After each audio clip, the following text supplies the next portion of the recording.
Professor উজান চৌধুরী, লেখিকা বন্যা শিকদার। পর্ব 40। বেলা অনেকটা গড়িয়ে গিয়েছে, অথচ মৌয়ের ঘুম ভাঙার কোনো নামগন্ধ নেই। সে পরম শান্তিতে গভীর ঘুমে আচ্ছন্ন হয়ে আছে। অন্যদিকে উজান অনেক ভোরে ঘুম থেকে উঠে মর্নিং ওয়াক শেষ করে চলে এসেছে। এমনকি শাওয়ার নিয়ে ফ্রেশ হয়ে নিজের ল্যাপটপটা নিয়ে কাজের জন্য বসেও পড়েছে। বাড়ির সবার ব্রেকফাস্ট করা শেষ, শুধু উজান আর মৌ বাদে। তবুও মেয়েটা আগের মতোই গভীর ঘুমে নিমগ্ন। এমন ঘুম পাগল মানুষ উজান আর জীবনে খুব কমই দেখেছে। সকাল থেকে বার কয়েক মৌকে ডাকার জন্য বিছানার কাছে গিয়েছে সে, কিন্তু মেয়েটার ওই মায়াবী শান্ত মুখটার দিকে তাকাতেই আর ডাকতে ইচ্ছে করেনি। ইস, কতটা নিষ্পাপ আর পবিত্র লাগছে তাকে ঘুমানোর সময়। কিন্তু মৌ এভাবে শান্ত হয়ে ঘুমিয়ে থাকবে, এটাও উজান যেন মেনে নিতে পারছে না। কাজের সময় মেয়েটা তাকে এসে বিরক্ত না করলে তার একদম ভালো লাগে না। কি এক অদ্ভুত অভ্যাস তৈরি করে দিয়েছে এই পিচ্চি মেয়েটা। শেষমেশ উজান নিজের ধৈর্যের বাঁধ হারিয়ে ফেলল। উজান ধীর পায়ে আবার মৌয়ের সামনে এসে বসল। বিছানায় ঘুমন্ত অবস্থায় তার শান্ত ঘুমের দিকে অপলক দৃষ্টিতে কিছু সময় তাকিয়ে রইল সে। অতঃপর নিজের অজান্তে বিড়বিড় করে আওড়ালো, তোমার চরণের প্রথম ধূলি যেদিন এ মনে পড়েছিল, সেদিন থেকে আমি মায়ায় এক অতল সাগরে নিমজ্জিত।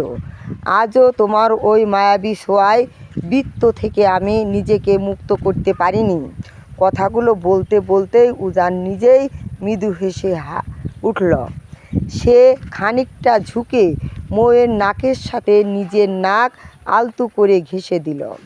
মৌয়ের কপালের উপর লেপ্টে থাকা অবাধ্য চুলে নিজের আঙ্গুল বোলালো। অতঃপর সেই আঙ্গুলের ভাঁজে নিজের ঠোঁট জোড়া ছোঁয়ালো। ঠিক তখনই আকস্মিকভাবে বড় বড় চোখ মেলে তাকালো মৌ। উজান প্রথমে কিছুটা ঘাবড়ে গেলেও পরক্ষণেই নিজেকে স্বাভাবিক করে নিল। মেয়েটা যে আসলে জেগেছিল এবং তার সব কাণ্ড টের পাচ্ছিল তা সে ধরতেই পারেনি। উজানকে সামনে পেয়েই মৌ এক ঝটকায় তার শার্টের কলারটা খামচে ধরল। উজানও আর এক মুহূর্ত দেরি না করে আলতো করে মৌয়ের পাশে বিছানায় শুয়ে পড়ল। কি ম্যাডাম, ঘুম ভাঙল? উজান চোখের কোণ দুষ্টুমি ফুটিয়ে জিজ্ঞেস করল। তবে কি ম্যাডাম, ঘুম ভাঙল? উজান চোখের কোণে দুষ্টুমি ফুটিয়ে জিজ্ঞেস করল। তবে কি ম্যাডাম? আপনি আমার ঘুমের সুযোগ নিয়ে আমাকে পাপ্পি দিলেন কেন? লজ্জা হয় না আপনার, নির্লজ্জ পুরুষ? মৌ ভান করা রাগ দেখিয়ে বলল। উজান একগাল হেসে উত্তর দিল, লজ্জা, ঘৃণা, ভয়, এই তিনটা জিনিস স্বামী মানেই আসামিদের থাকতে নেই, বুঝলেন ম্যাডাম? আপনাদের ভালো যেহেতু বাসি, সেহেতু একটু আধটু নির্লজ্জ তো হওয়াই যায়। আর আপনি জেগে থাকতে তো আমায় কাছে ঘেঁষতে দেন না, তাই ঘুমের সুযোগটা নিলাম আর কি। মৌ রাগে ফুঁসতে ফুঁসতে উত্তর দিল, অসভ্য পুরুষ একটা। তা আমাকে সভ্য পুরুষই বা বানাচ্ছেন না কেন? আমি অলওয়েজ রেডি সভ্য হওয়ার জন্য। উজান বাঁকা হেসে উত্তর দিল। মৌ একটা তপ্ত শ্বাস ফেলল। সে একটু স্বাভাবিক হয়ে কথা বলতে যাচ্ছিল, কিন্তু এই মানুষটা প্রতিবারই উল্টো সুর ধরে তাকে লজ্জায় ফেলে দেয়। তবে সে এবার বিরক্ত হলো না, বরং তার ঠোঁটের কোণে এক চিলতে মিষ্টি হাসি ফুটে উঠল। সে নিজের থেকেই উজানকে প্রশ্ন করল, খেয়েছেন কিছু? খাইয়ে দিয়েছে স্বামী হই আমি তোমার, অথচ সে সব নিয়ে তোমার কোনো মাথা ব্যথাই নেই। ইফাত কাল মাত্র বিয়ে করলো, অথচ আজ সকাল থেকেই নিজে বউয়ের হাতে খেতে শুরু করে দিয়েছে। আর এদিকে আমার ভাগ্যটা দেখো, নিজেকেই উল্টো খাইয়ে দিতে হয়। মৌ চোখের কোণ দিয়ে ছোট্ট করে তাকিয়ে মিনমিন স্বরে বলল, খুব আফসোস হচ্ছে উজান চৌধুরী। ডিকশনারিতে আফসোস বলে কোনো ওয়ার্ড নেই, বুঝলেন? Ujan Chowdhury is always a lucky person, হোক সেটা শখের জিনিস কিংবা শখের নারী। মৌ এবার সোজা উজানের চোখের দিকে তাকিয়ে নরম গলায় শুধালো, এত ভালোবাসেন কেন আমায়? উজান মৃদু হাসল। মেয়েটার এই ছোট্ট ছোট্ট নিষ্পাপ দৃষ্টিতে বলা কথাগুলো তার হৃদয়ে এক অদ্ভুত দোলা দিয়ে যায়।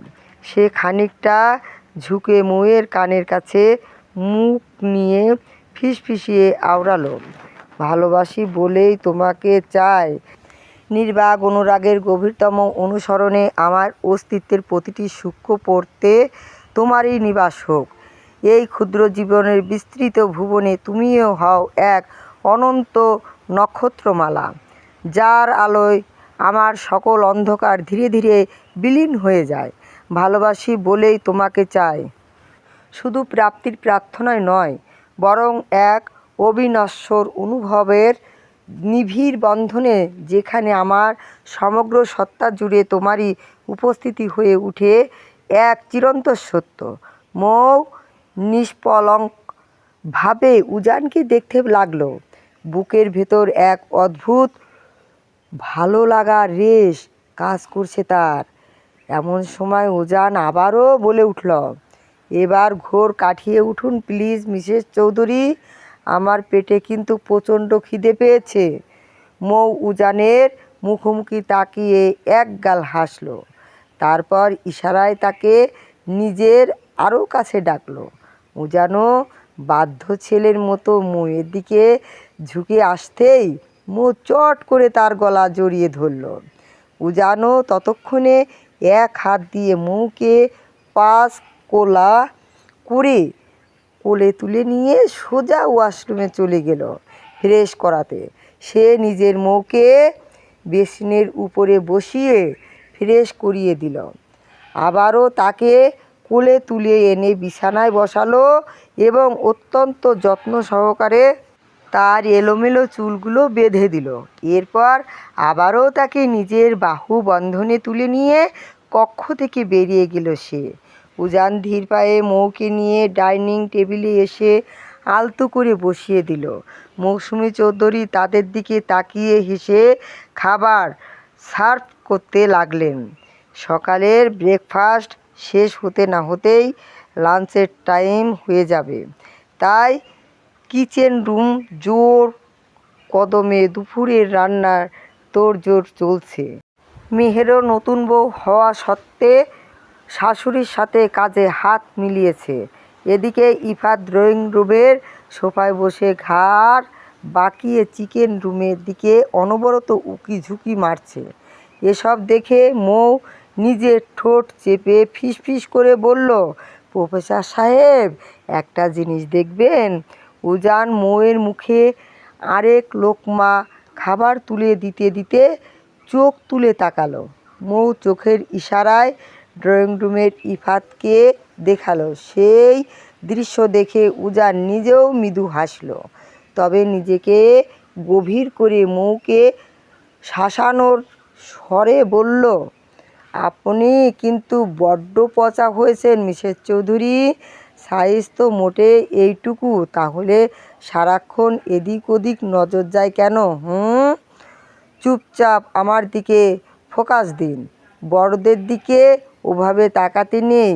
মৌ ফ্যাল করে উজানের মুখের দিকে তাকিয়ে রইল, তবে মুখে আর কোনো কথা বলল না, শুধু মনে মনে প্রফেসরের এই মিষ্টি শাসনে এক বুক ভালোবাসা অনুভব করল। ব্রেকফাস্ট শেষ করে উজান তার পিচ্চি বৌমাকে নিয়ে রুমে চলে গেল, কিন্তু ইফাত ডাইনিং রুমের সোফাটার ওভাবে বসে রইল। 2-3 বার সে কিচেন রুমের দিকে উকি ঝুঁকি মারল, কিন্তু একা একা মেয়েরকে ওখান থেকে ডেকে নিজের সাথে নিয়ে যাওয়ার সাহস পাচ্ছিল না। সে অবশেষে আর থাকতে না পেরে সে আবারও কিচেন রুমে গিয়ে ঢুকলো। সোজা নিজের মা ইমরোজা চৌধুরীর পাশে গিয়ে দাঁড়িয়ে অত্যন্ত মৃদু ও নিরীহ স্বরে ডাকল, আম্মু, কাপ কফি দাও না তো। ইমরোজা চৌধুরী এবার হাতের কাজ থামিয়ে ছেলের দিকে চোখ পাকিয়ে তাকালেন। মায়ের সেই অগ্নিদৃষ্টি দেখে ইফাত সাথে সাথে বেলুনের মতো চুপসে গেল। ইমরোজা চৌধুরী হাতের খুন্তিটা উঁচিয়ে তেড়ে এসে বললেন, সকাল থেকেই এই নিয়ে 5 কাপ কফি খেয়ে নিলি, তবুও তোর কফি খাওয়া শেষ হচ্ছে না। আর 1 কাপও কফি দেব না তোকে, সর এখান থেকে। আর 1 সেকেন্ডও যদি তোকে আমার চোখের সামনে দেখি, তবে এই গরম খুন্তির বাড়ি পড়বে তোর পিঠে। ইফাত অত্যন্ত অসহায় চোখে মায়ের দিকে তাকালো। মুখটা একদম কেঁদো কেঁদো করে বাচ্চাদের মতো অভিমানী সুরে বলল, তুমি আমার আম্মু হতেই পারো না, পচা আম্মু একটা। হ্যাঁ, আমি পচাই। এবার বিদায় হতো এখান থেকে। ইমরোজা চৌধুরী আবার ধমক দিলেন। ইফাতের এমন করুণা দশা দেখে মেহের এক পাশে দাঁড়িয়ে ঠোঁট চেপে হাসতে লাগল। ঠিক তখনই তুবা মুচকি হাসতে হাসতে এগিয়ে এসে ইফাতের সামনে দাঁড়ালেন।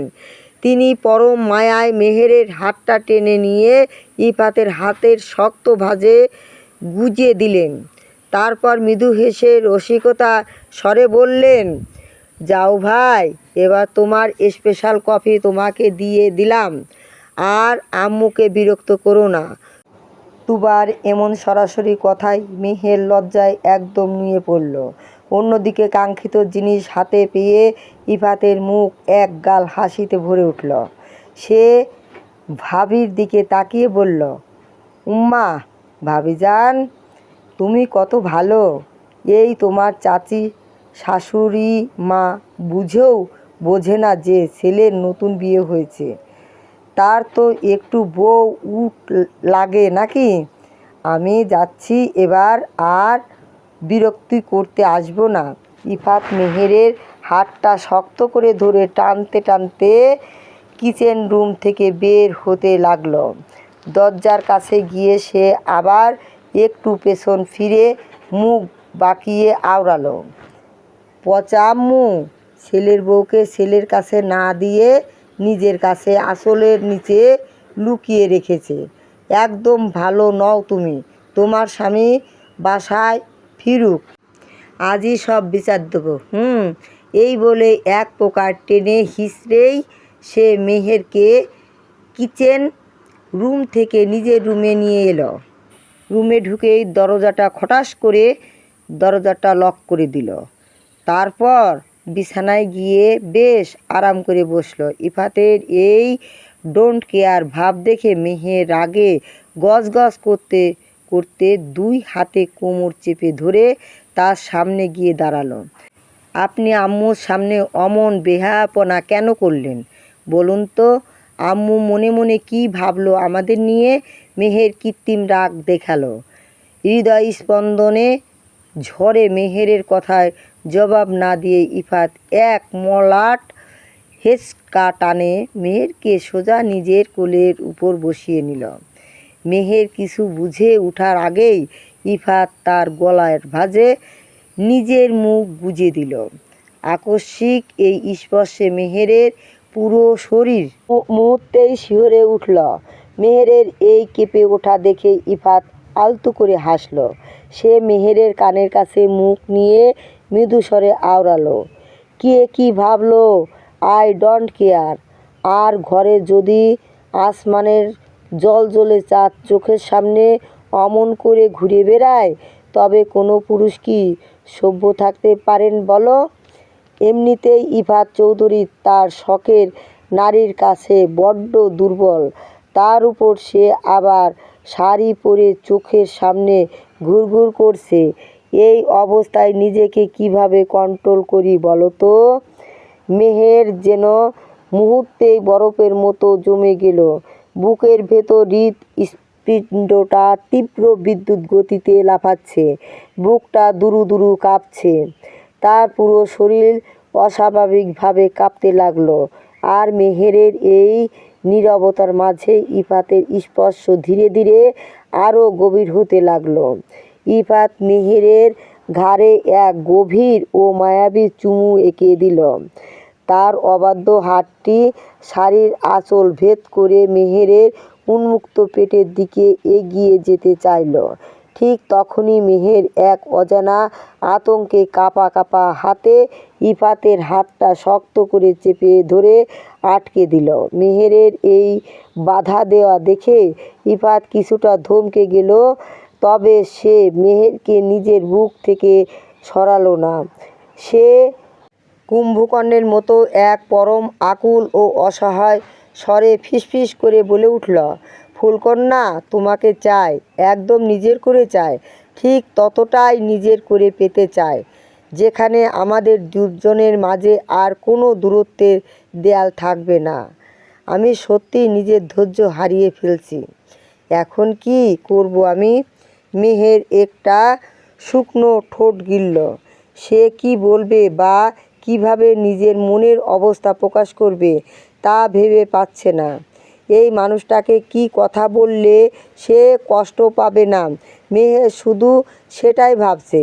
একই সাথে তার মনের ভেতর 5 বছর আগের সেই অভিশপ্ত ভয়ঙ্কর স্মৃতির কালো মেঘ দানা বাঁধতে শুরু করেছে। একদিকে তার ভালোবাসায় এই মানুষটা, আর অন্যদিকে মনের গহীনে লুকিয়ে থাকা সেই গভীর ক্ষত। কোন দিকে পা বাড়াবে সে? মেহেরের এই নীরবতার মাঝেই ইফাত আবার বলে উঠল, ফুলকন্যা, তোমার কি ভয় হচ্ছে আমি বুঝতে পারছি, কিন্তু তোমার কি মনে হচ্ছে আমার এই স্পর্শে কোনো ঘৃণা লুকিয়ে আছে? মেহের স্তব্ধ হয়ে সম্পূর্ণ চুপ হয়ে গেল। তার ভীষণ ভয় করছে সত্য, কিন্তু ইফাতের এই ভালোবাসায় ছোঁয়াকে তার ভালোভাবেই ঘৃণিত ছোঁয়া মনে হচ্ছে না। কিন্তু এই মুহূর্তে সে কিভাবে নিজেকে সম্পূর্ণ সঁপে দেবে সেটাই সে বুঝতে পারছে না। মেহেরকে এভাবে নিশ্চুপ থাকতে দেখে ইফাত এক চরম কাতর স্বরে আওড়ালো, সত্যিই কি তোমার মনে হয় আমার স্পর্শ বাজে? আয় শোয়ার ফুলকন্যা, তোমার মনে যদি এমন কোনো ভাব আসে তবে আমি কখনো এই ছোঁয়া দিয়ে তোমাকে কষ্ট দেব না। আশ্বাসের অটুট বন্ধন। মেহের তবুও কোনো কথা না বলে নিঝুম হয়ে রইল। তা দেখে ইফাত একটা দীর্ঘ ও তপ্ত শ্বাস ফেলল। সে আর জোর না করে ধীরে ধীরে নিজেকে মেহেরের কাছে থেকে গুটিয়ে নিতে চাইল। ইফাত যখন মেহেরের কোমর থেকে হাত সরিয়ে বিছানা থেকে উঠে যেতে চাইল, ঠিক তখনই মেহের তড়িঘড়ি করে ইফাতের হাতটা নিজের 2 হাতের মুঠোয় শক্ত করে আঁকড়ে ধরল। সে আগের মতোই মাথা নিচু করে ভাঙা গলায় উত্তর দিল, আহ আহ আহ আপনি কি আমার উপর রাগ করে চলে যাচ্ছেন? ইফাত মেহেরের দিকে ফিরে তাকালো। তার চোখে তখন এক বুক মায়া, রাগ আর ফুলকন্যা। ওহু, এমনটা নয়। তাছাড়া আমার এই ফুলকন্যাকে রেখে আমি কোথাও যাব না। তো বলো, জাস্ট নিজেকে একটু স্বাভাবিক করতে কিছুটা টাইম নিচ্ছি। আর তোমার মনে তো এখন আমায় নিয়ে দ্বিধা হচ্ছে, তাই? মেহের আর চুপ থাকতে পারল না। সে ঝাপসা চোখ তুলে সরাসরি ইফাতের চোখের দিকে তাকিয়ে আকুল সুরে প্রতিধ্বনিত করে, আমি কখন বললাম যে আপনার স্পর্শ আমার কাছে ঘৃণা লাগে? ইফাত মেহেরের মুখের দিকে চেয়ে একটু উদাসীনভাবে হাসল। ঘৃণা লাগেনি? এটাও তো তুমি মুখে বললে না ফুলকন্যা। তবে তুমি নিজে থেকে সম্পূর্ণ প্রস্তুত না হলে